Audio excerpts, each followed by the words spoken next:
آج اس بات کا فیصلہ کیا گیا کہ عمران خان کے جو کیسز ہیں مختلف نوعیت کے، ان کو کون کون سے وکیل کس کس کورٹ میں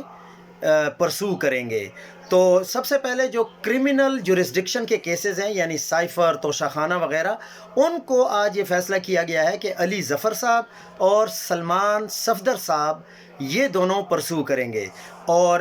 جو بھی فیصلے آئے ہیں سائفر کے اور توشہ خانہ کے، ان کے خلاف اپیلیں بھی آلریڈی درج کر دی گئی ہیں۔ اس کے بعد دوسرے نمبر پر عدت میں نکاح،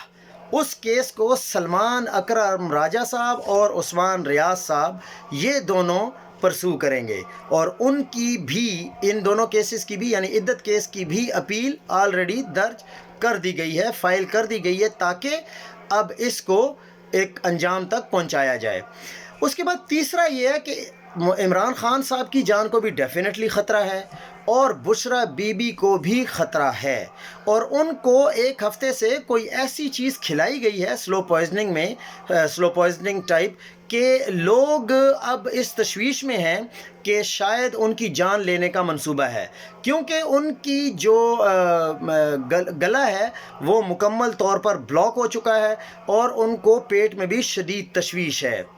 اب اس لازمی بات ہے، یہ پاکستانی عوام نے سوچنا ہے کہ اب اس کے بارے میں کیا کرنا ہے، لیکن اس کے بارے میں بھی لطیف کھوسہ صاحب نے آج اسلام آباد ہائی کورٹ میں پٹیشن دائر کر دی ہے۔